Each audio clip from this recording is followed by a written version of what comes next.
Welcome to the Women of Ihsan podcast. I'm your host, Sophia, and this is an invitation to join me and our amazing guests to find inspiration and insights into your own journey to Ihsan.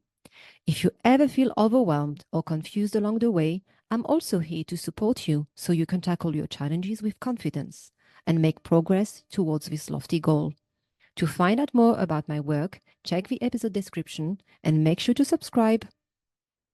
والعصر إن الإنسان لفي خسر إلا الذين آمنوا وعملوا الصالحات وتواصوا بالحق وتواصوا بالصبر. Bismillah, walhamdulillah, wassalat wassalam ala rasulillah. Welcome to a new episode of the Women of Ihsan podcast. Today, I have the pleasure to host Latifa Mak, who's a student of the Quran, an educator, award-winning entrepreneur, and a PhD candidate. Latifa works and researches at the intersection of faith, business, and social change. After selling her education technology business recently, she launched Workship Labs, a training and education company to empower Muslim entrepreneurs and aspiring entrepreneurs to build God-centered identities, businesses, and lives. Her doctoral research focuses on faith-based entrepreneurship and organizational change. Latifa also offers a weekly newsletter on faith and business. She enjoys reading, hiking, and weightlifting. Thanks again for making the time in your busy schedule, Latifa. Assalamu alaikum wa rahmatullahi wa barakatuh. وعليكم السلام ورحمة الله وبركاته. Jazakallah khair, and thank you for extending the invitation to be a part of the podcast and the platform. Alhamdulillah, I'm very happy and very excited to get to know you more and share your story with the audience, inshallah. So let's get started. If you could tell us a little bit about yourself. I myself, I don't know much about you except that I've read a few times. I've read your posts on LinkedIn. This is where we met, and I couldn't help but think, oh, this is someone I need on the podcast because of your mission, mashallah. But before we get to that, tell us about your background. Maybe if you could share a personal story with us. Absolutely. Yeah, I'm happy to share some historical context so that you can have a better sense of why I'm doing what I'm doing. So just a bit of a background. Born and raised in Bahrain in the Middle East.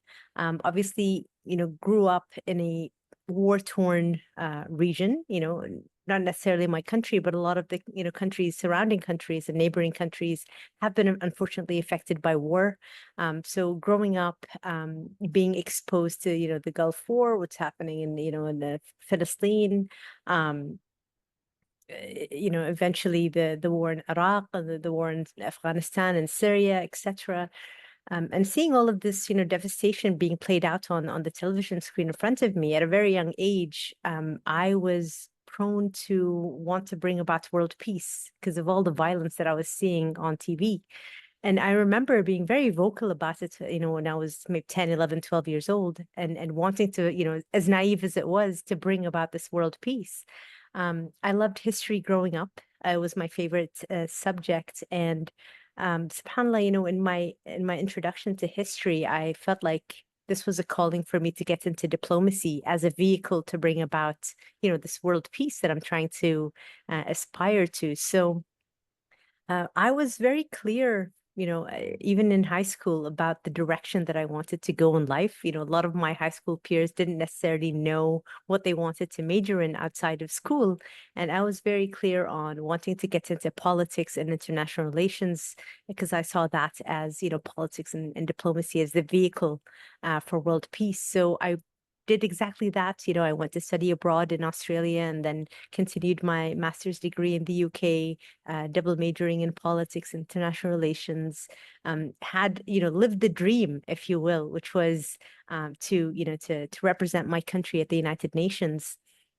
And at that, at that time, that experience, unfortunately, was met with a lot of disappointment and frustration. Because here I was, a very brimming young advocate for world peace and seeing this big, large,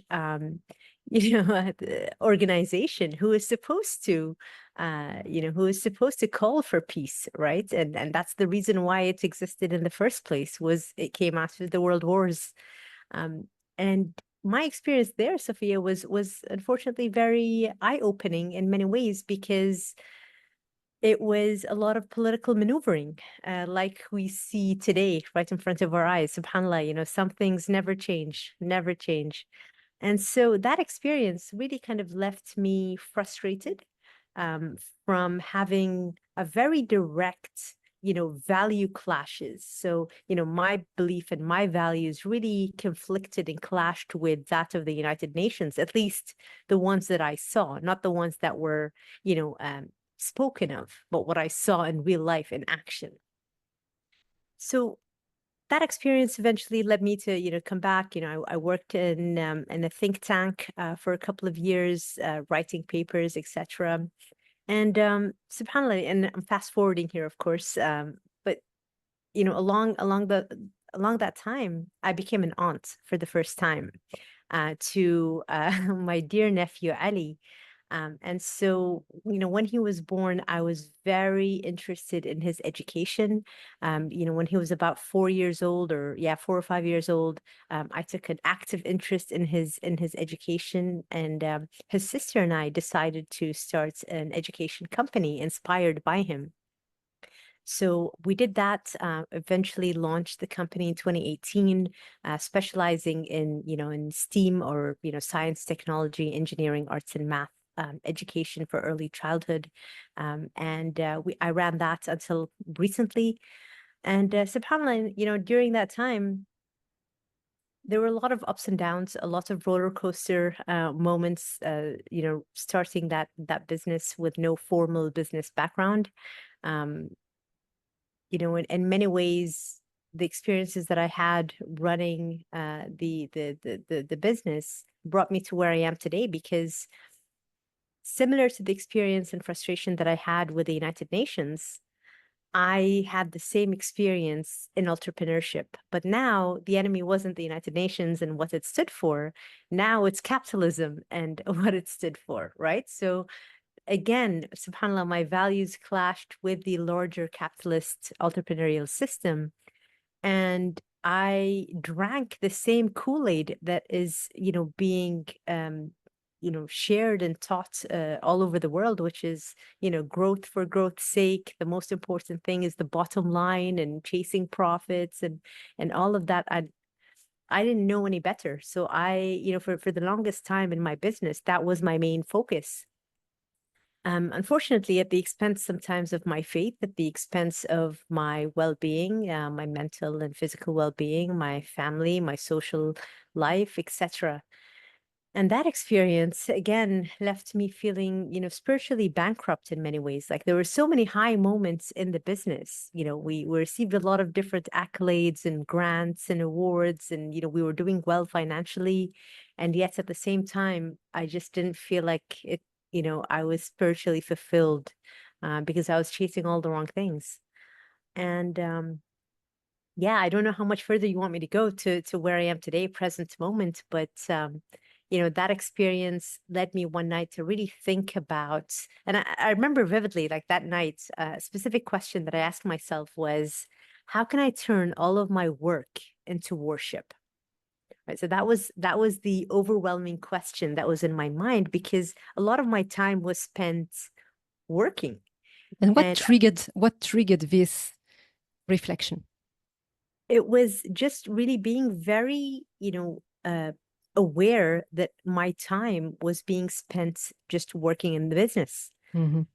And I felt like I was, I had so many shortcomings, especially with regards to my faith. And I felt so bad that I wanted to somehow combine the two, where, I don't feel guilty for working because, inshallah, I get the ajr and the reward of that work.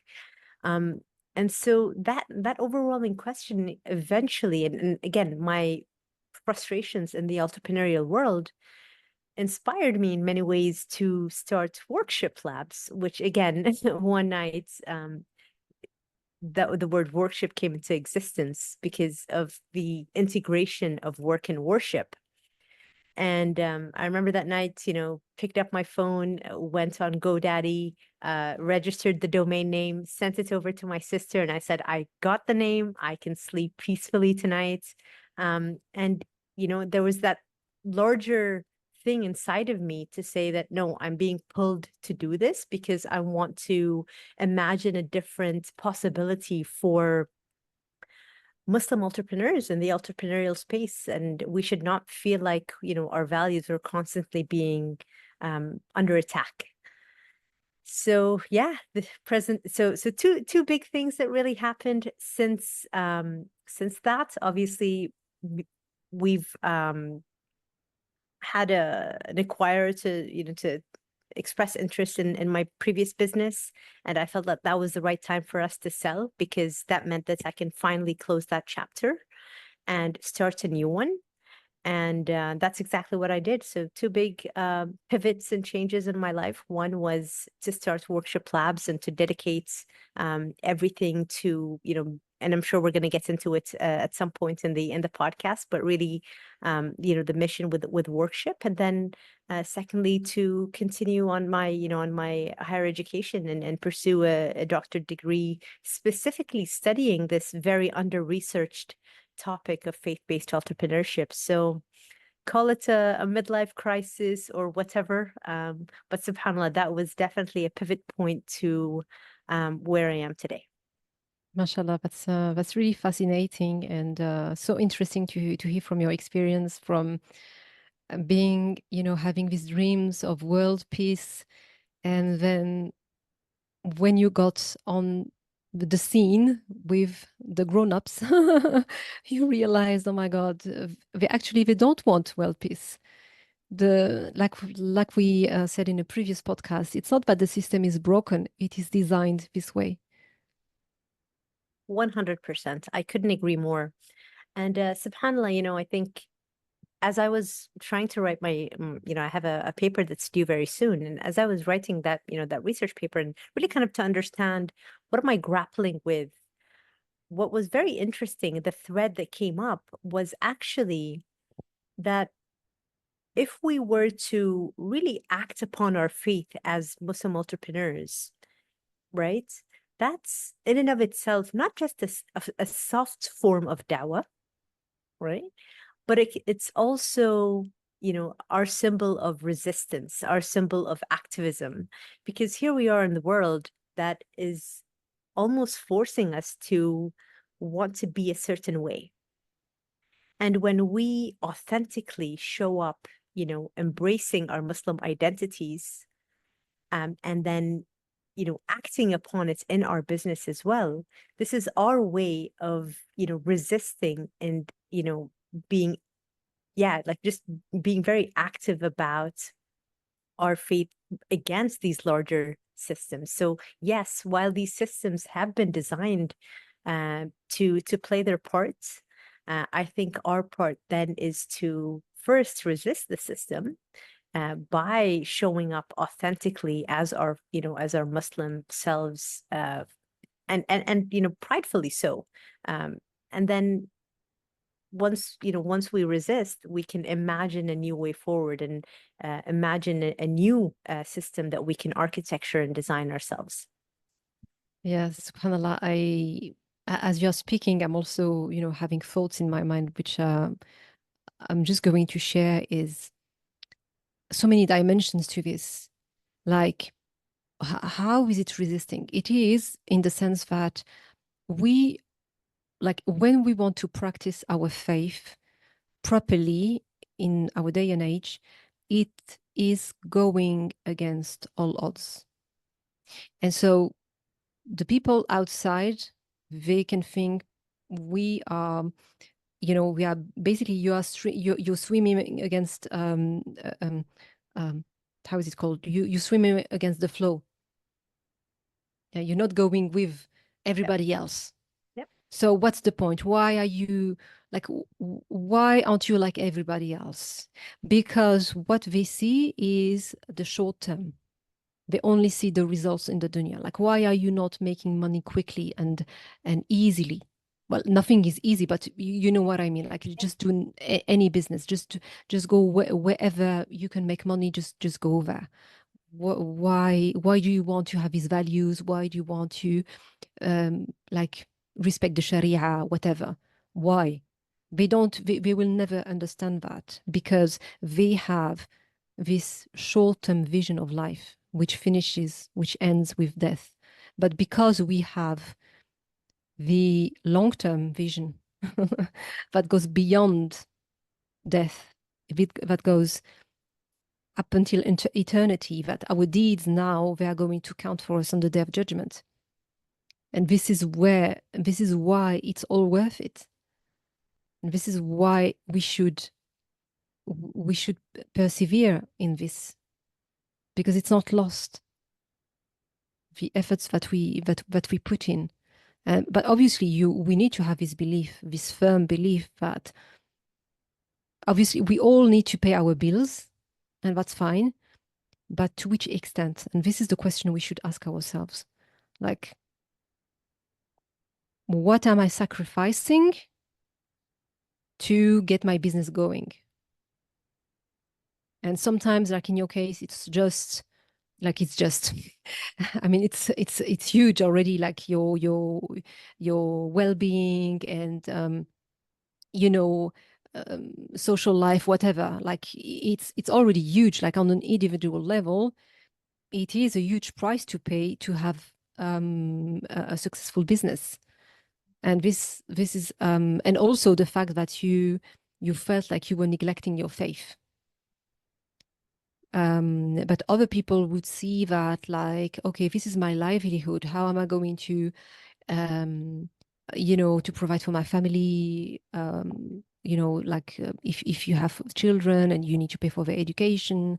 I mean, for God's sake, now inflation prices are so high, let alone paying the rent. Sometimes you just wonder, how am I going to pay for gas in the car, groceries, and so on. So there's a lot of pressure on us. But again, it all depends on what's your perspective on life. What's your mindset? Where is Allah in the picture? If Allah is in the center, then whatever comes, you place your trust in Allah, and you follow His commands. But if Allah is just something optional, then obviously you are going to go with the rest. Like, okay, He's going to forgive me, whatever. So yes, it is a form of resistance, because it's not easy. Absolutely. And, it's before it becomes resistance against others, or even against, organizations and systems that are at odds with our values. It's also resistance against our own nafs, Yes, our ego, right? of course. And I think, as you were talking, two things really kind of came to mind. One is, subhanAllah, having had that experience, and it's for a reason, subhanAllah, like, now I understand in hindsight why I went through what I went through, because now, I was able to extract and draw all these different lessons. So I think the first lesson that I like drew from this experience was, one, to orient ourselves with an Islamic worldview. And to your point, you touched on this, that for us, it's not just looking at this current world that we're living in. It's also about the hereafter, and making sure that, we are also building for our hereafter, just as we are building in this world. And so what is the equivalent of, so let's say in my case, if I'm building a business in this world, what is the equivalent of what I'm building for the hereafter? So, really to be able to also encourage ourselves to think about what is our akhira portfolio, if you will, right? So we want to make sure that we're also investing in that. But subhanAllah, everything starts with the worldview, because once you have the right orientation, the right qibla, and it's directed at the right place, then all of your beliefs, all of your assumptions, actions, etc., etc., etc., will automatically and by design, work to make sure that, that it's in line with that worldview. And so that's really important. It's just to first and foremost make sure that our worldview is intact and it is Islamically correct. The second thing I would say, and it's very much connected, is to really understand and internalize our divine purpose, right? And so, and again, you hear about this word purpose a lot. It's being thrown around, but subhanallah, in Islam, what's beautiful about our religion is that we don't need to look elsewhere to how, for how to live. We have, the Quran and Sunnah, like that's our curriculum, and we are the students. And so for us to be able to really internalize what Allah subhanahu wa ta'ala is telling us is our divine mission here on earth. That we are khalifas on earth. We are, dignified beings, that we are representatives of Allah on earth. How can we, such dignified beings and with a specific mission, here on earth. So to understand and internalize that and, to work backwards and really to begin with the end in mind. When we understand that, this world is just a stopover to the hereafter, and to understand that we are presented with so many different opportunities today to do good, and we've been instructed, and we also know how to do it because our curriculum, subhanallah, teaches us how to, and the people that have lived in the past from the Rasulullah and the previous prophets before him, and the righteous predecessors have lived that path. And so to be able to begin with the end in mind, in the sense that we understand what we're working towards, the hereafter, and inshallah, the highest levels of Jannah and the pleasure of Allah subhanahu wa ta'ala, brings us to where we are today and what we do in our daily lives. And so when we understand, the end, it makes decision-making easy on a daily basis, because you understand that you have to do specific things to be able to get you to that akhirah. So one practical example that maybe, because this is all very abstract, and if I may interrupt you just before please. you get to your example, please, sorry. But I would also like to add, like working with the end in mind, but also bearing in mind that you don't know where the end comes.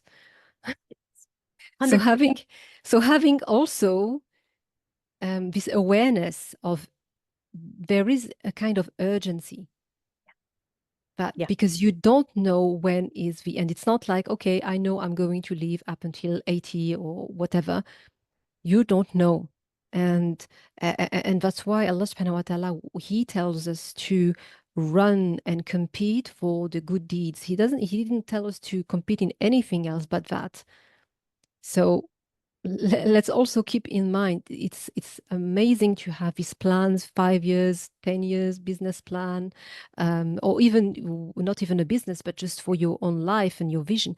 But make sure that in your daily life, like we also talk about routines and so on, but in this, there's also this part which is preparing for, okay, I don't know if I don't have tomorrow. Why am I happy to leave this world in my current state? Or are there things that I need to deal with, to get done, to take care of, just in case? Because the reality is we don't know. Absolutely. So No, go ahead. I'm glad you pointed that out, because subhanallah, like there are two ends, right? One that ends with us as individuals, and then the end, the day of judgment. Yeah. And subhanallah, when we don't know when our time comes.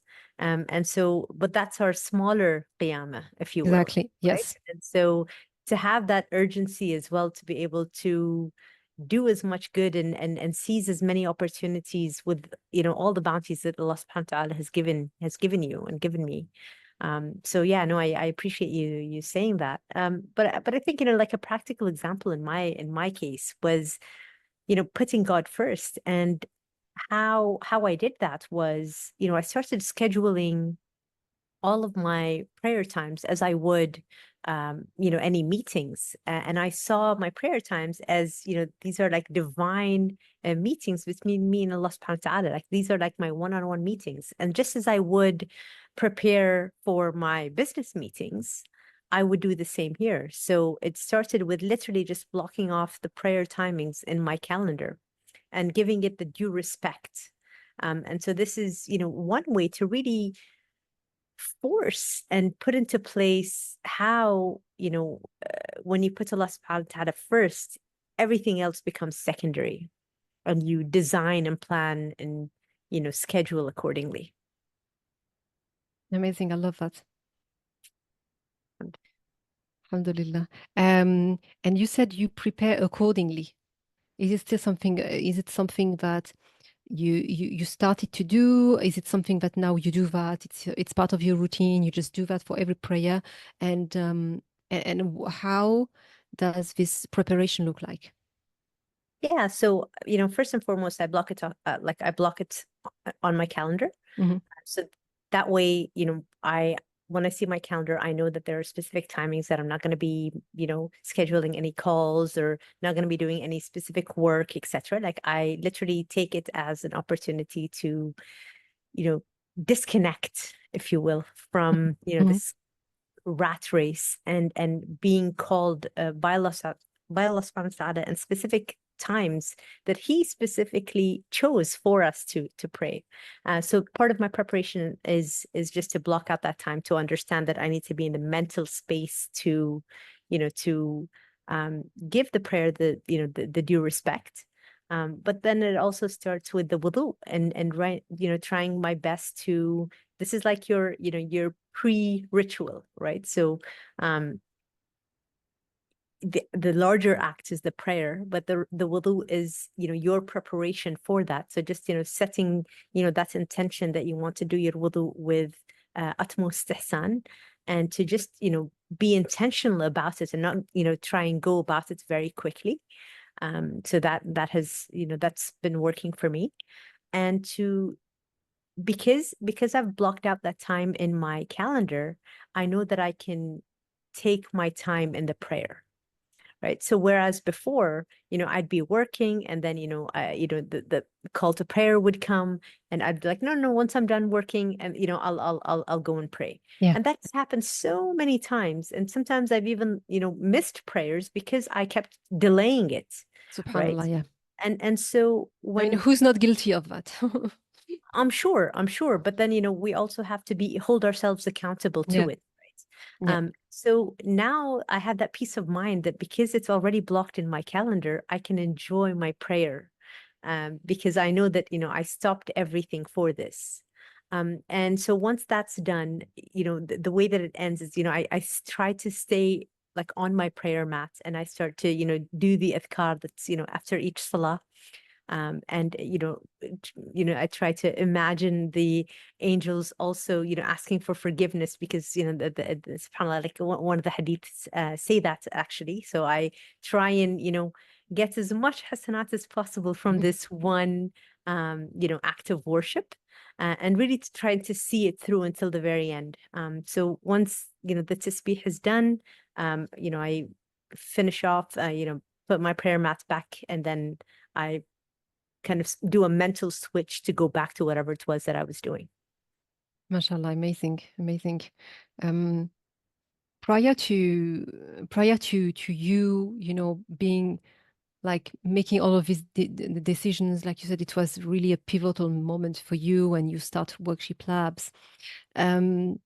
Before that, because I think it's also important to talk about, like it's all really inspiring what you've been sharing, mashallah, and really I hope that me first I can take from this. But prior to that, I also like to shed light on, maybe the misconception we might have or the limiting beliefs that are holding us back. And so was there something similar to that? And if you had to choose one, and how did you overcome this? Yeah. So I'll give you two. Two big ones. It's okay. Yeah, I'll give you two. So the two biggest ones, I think, and again, they held me back for the longest time. One is actually because I didn't have a formal business background, I never saw myself as an entrepreneur. I never in a million years, like that was not part of my plan. Remember, my story was that I wanted to get into diplomacy and to, to bring about world peace or at least contribute to it. So there was nothing in there about building a business or getting into entrepreneurship. That took me completely by surprise. And, I didn't have that mindset or even that identity of wanting to get into business. So, funny story, when we decided to start the business, it took us 2 years. And when I say us, it's my sister and I. So she co-founded the first business with me. It took us 2 years to actually act, right? We stalled for 2 years, really just going back and forth and saying, like, can we do this? Like, can we succeed in doing this? We're gonna fail. We don't know what to do. It's 2 years of, SubhanAllah. planning and whether we should do it or not, because there were so many limiting beliefs attached to that that we just felt like, we might fail, just wanting to do it. So that was the first one. I'll tell you the second one, and then I'll tell you how I overcame them. The second big limiting belief and misconception in my case was, for the longest time, I used to tell myself that I had a terrible memory. Oh, SubhanAllah. A terrible memory. I can't remember anything. I can't memorize anything. And because I internalized this self-talk for the longest time, I convinced myself that I cannot start my Quran memorization journey. It's like, nope, it can't happen. I have a terrible memory. I can't even, memorize people's names, or I can't memorize specific phone numbers. How am I even going to attempt to start memorizing the Quran? SubhanAllah. So these were my two biggest misconceptions, and I'll share how, I try to overcome them. So 3 steps. The first one is upgrading my identity. So what I mean by this is I had to make an identity shift because the way that I saw myself was not in line with what I wanted to become or who I wanted to become. I saw myself, let's say, as someone who studied politics and international relations formally. I didn't have a business background, so I can't get into business. I have a terrible memory. I can't possibly start memorizing the Quran. So I had to make that upgrade in terms of my identity, and really, force myself to see a new version of myself, a new identity. So that's the first part. The second step is that I had to take imperfect but consistent action. And so what I mean by this is, when we started the business, we made so many mistakes. It was a lot of trial and error. It was very experimental, but we started. And when we started eventually getting better, with time. But it wasn't until we took imperfect action that we were able to course correct along the way. And similar with my Quran journey is that I said, okay, I will have to start memorizing. And so I started memorizing the smaller, shorter surahs from Juz' Amma, Juz' 30. And just by taking this small, imperfect action consistently, like, I would block out specific time to say, okay, like this is the time when I'm going to memorize. It started building on each other. And there's a beautiful hadith by Rasul when he said the best deeds are those that are done regularly, even if they are few, right? That just motivated me to want to continue to do my bit little by little. And so that was the second step, which was to take imperfect and consistent action. Which leads me to the third step, which was to stack evidence of the person that I'm trying to become. Right. So the reason why I had the limiting beliefs in the first place was because I couldn't visualize a different, upgraded version 2.0 of myself, of the person that I wanted to become. But when I started taking this imperfect but consistent action, I started having a track record of the things that I did. And that really motivated me to say, okay, actually there's evidence there. So for example, just working in the business every single day, eventually I was like, okay, I'm starting to get sales calls. I'm starting to get, deals. But it would not have happened had I not taken imperfect action.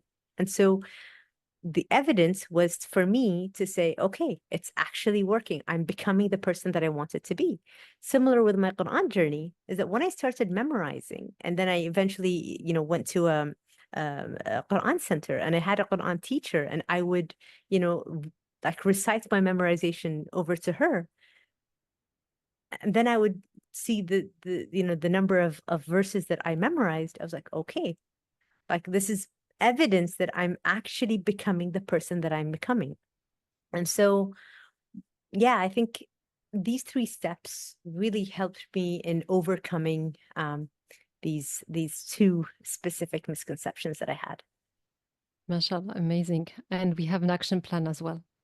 And an action plan, alhamdulillah. I'm very Amazing. action oriented. So maybe that's the educator in me, but I like things to be very action oriented, because I think, we're swimming in a lot of information and a lot of misinformation too. But I think what's important is to be able to really, apply what we learn. Yeah, I often say also to my coaching clients, less is more. Because like you said, so many information, overload of information, you don't, and also like that's from the external, but internally we have so like our mind is racing 24/7 sometimes. Even when we dream, we can't rest, subhanallah. So less is more. Just choose 1, 2, up to 3 things that you want to make progress on. And I really think that 3 things, like which are really like, I'm not talking about laundry, cooking, and okay, that's done. I have 3 things. No, I'm talking about the things that you need to work on, that you want to see progress in. You want to be able to be measuring some kind of progress, because when you measure your progress, you feel like that you are moving forward. Like you basically, like you said, you are stacking evidence. Oh, here, I've been doing this for 1 week. Oh, the week transformed it to a month, and then the month is 6 months now, half a year, and so on and so forth. So I really think it's important. Like it's just doing these small, consistent actions, and this is from the Sunnah of the Prophet sallallahu alaihi wasallam. Like you reminded us, this is and I think the people, the experts in productivity, time management, call it like James Clear with his atomic habits. It's about starting small, because even if it's only 1%, like he says, 1% over the 365 days is better than nothing. So, alhamdulillah, it's amazing to hear from you, Latifa. And as usual, I want to ask what it means for you personally to strive to become a woman of Ihsan. Yeah, I love this question. So I would say it means striving for spiritual excellence in all aspects of my life, through sincere worship and, notable actions, inshallah. I also think that it means my own mission of workship, which is to be able to activate my intention that all the work that I do is to please Allah subhanahu wa ta'ala, to serve his creation, and hopefully to teach others to do the same. And so, yeah, I think what it means is really just being dedicated to self-improvement on a spiritual plane, on a professional plane, on a personal plane, and aiming to reflect the beauty of the Islamic principles and Islamic values in my daily lives, to actually embody it and live it. MashaAllah. And may Allah grant you tawfiq for this. Ajma'in. Ameen, ameen. I'm also conscious of time, so I would also really want to hear from you in terms of, I think you shared part of it, but maybe it's not.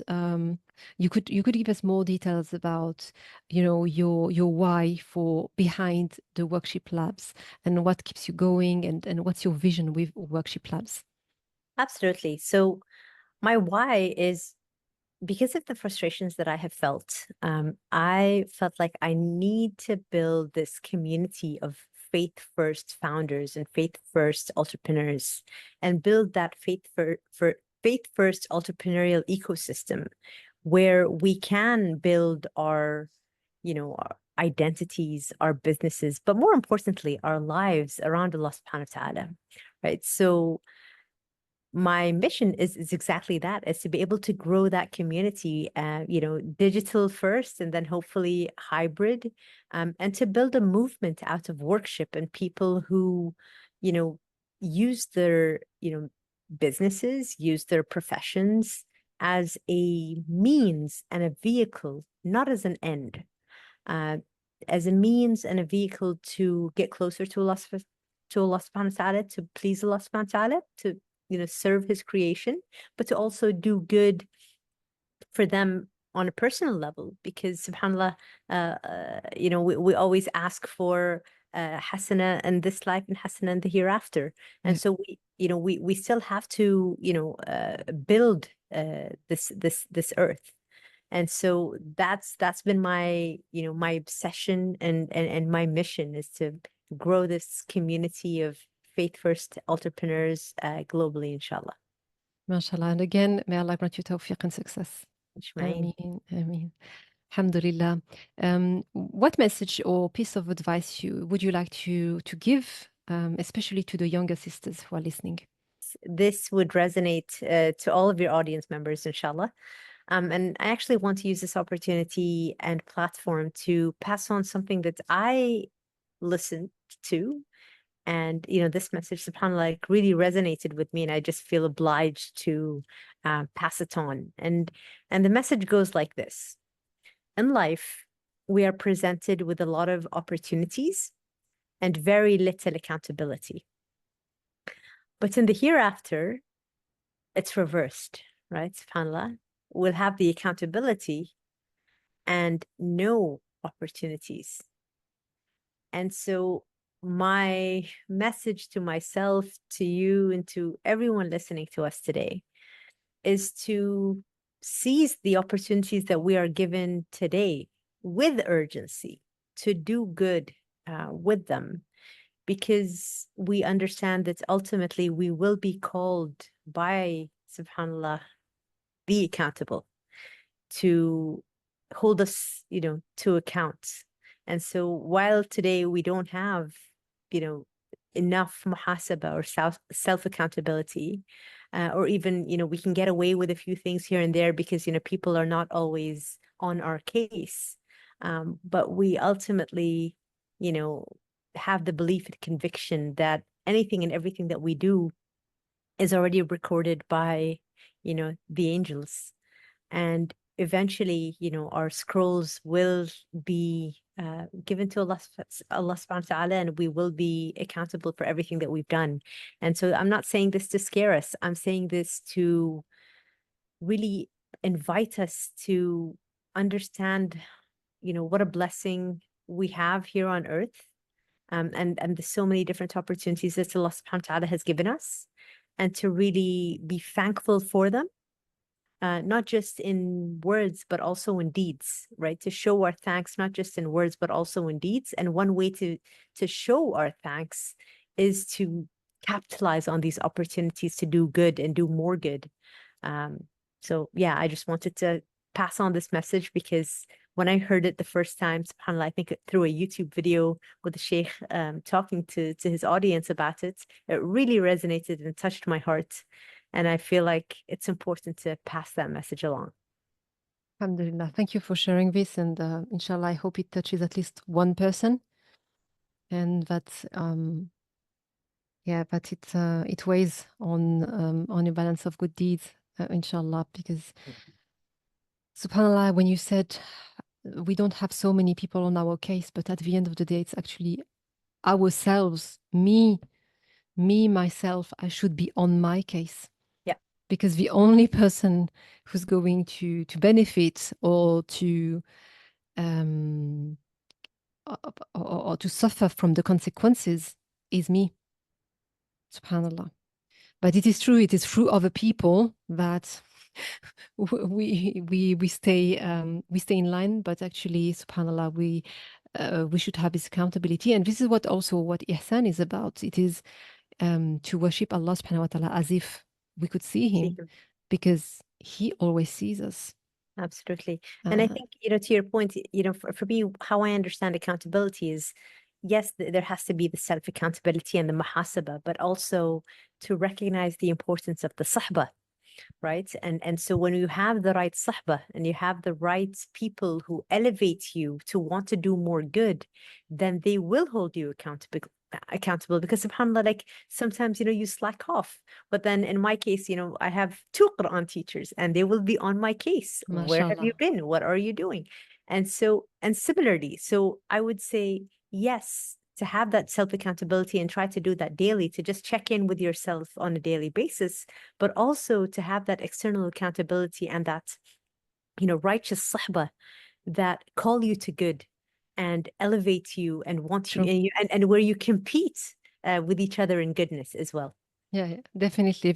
That's so important what you said about your environment. That you try to, like, if you yourself, and I myself, I know I don't have the discipline to do everything. So what am I going to do if really I find this important and I know I don't trust myself and I shouldn't trust myself? I'm going to force myself. Like, I'm going to put myself in a position, like you said, where I will have the people around me, or the people I have contacted, to hold me accountable. Like you said, having teachers, having classes, being in halaqa, being, study circles, whatever it may be. Like, obviously, if it's related to the deen, it's better, because we all need to learn our religion. We all need to have a connection to the Quran. And this is where we get a lot of blessings. First of all, the blessing of expanding our knowledge, our Islamic knowledge, and inshallah having a chance to apply it, because knowledge alone is not going to save us. We need to apply what we learn. But also we have the dua of the angels surrounding us when we are in these classes, in this environment, dhikr, of dhikr, of remembrance of Allah subhanahu wa ta'ala, be it a class, be it fiqh, be it aqidah, be it Quran, be it any book that you study with your teacher. The angels are surrounding you and making dua for you. And Allah subhanahu wa ta'ala, he is forgiving the people in these circles of remembrance. Subhanallah. There's a hadith about that. Even the person who was just there, it's so beautiful, such a beautiful hadith. Even the person, they came, but they were not part of the circle. They were not part of the study, but they were there. And Allah subhanahu wa ta'ala, in his infinite generosity and rahmah, he says to the angels, I also forgive him or her. Subhanallah. So, mashallah, it's an amazing reminder. Before we finish, another question, which I also like to ask all the time, because again, it's about networking and getting to know more people and lift each other up. To have more people on the podcast, to get to know more of these amazing sisters like yourself. Is there someone that you would like to see on the podcast as a guest? And what would you like to ask her? Yeah, I'd love to see Arfa Farouk. So she's, just a little bit of a background. She's a community builder, a co-founder of Muslim, I think it's called Muslimic Makers and Muslim Tech Fest. So basically what it is it's a community of Muslim change makers who are upskilling and pioneering the world of tech. And she's very, very active. I would say what I'd like to ask her is just about her, her community building efforts. What were her ups and downs, and what can we learn today as community builders from her successful experience and model? Thank you so much, Latifa. Where can people find out more about the Workship Labs? How can people, get in touch with you if they're interested? Yeah, so I'm most active on LinkedIn. So, please feel free to reach out to me on LinkedIn. And depending on when you hear this, the worshiplabs.com should be live. So, you can get to know a little bit more about what I do there. But if you're also interested in the intersection of faith, business, and social change, I write a weekly newsletter that comes out every Friday. So that's Workship Labs on Beehive. You'll find that, if you're on LinkedIn, you'll find that that link on my bio, and you can just subscribe. And every Friday you'll receive an email just talking about the intersection of faith and business and some of the lessons that I have learned. So yeah, that's where you can find me. Amazing. Jazakallah khairan. Thank you so much, Latifa, for making the time today. Again, I know how busy you are. Thank you so much. I think the episode will get out soon, inshallah. And I will share the details in the episode description for anyone who wants to go and click to get on your profile, to connect with you on LinkedIn as well.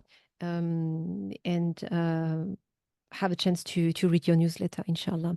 So thank you so much for being here. I hope that you enjoyed being here, and I hope that the audience enjoyed the conversation as usual. If you enjoyed the conversation, please do show your support to us. Tag us on LinkedIn, for instance. We are both on LinkedIn, Latifa especially. Leave us a comment on the platform that you are listening with, either on YouTube, Spotify, Apple Podcasts. I'm also on Instagram, so you can tag me there or leave a comment. It's always nice to hear that we are having some kind of impact, that the messages that we are sharing also received well, inshallah. And obviously, we want Allah to accept first, but it's always nice to know that it was helpful, or we were able to put a smile on a face, inshallah. So, alhamdulillah. Thank you so much again, Latifa, and salamu alaikum wa rahmatullahi wa barakatuh. Jazakallah khair. I want to also take this opportunity to say thank you for all the amazing work that you're doing, and for creating this platform. May Allah accept it from you, and may it weigh heavily on your scale of good deeds, inshallah. And thank you once again for the invitation, and alaikum assalam wa rahmatullahi wa barakatuh. Jazakallah khairan. Thank you so much. Ameen ajma'in.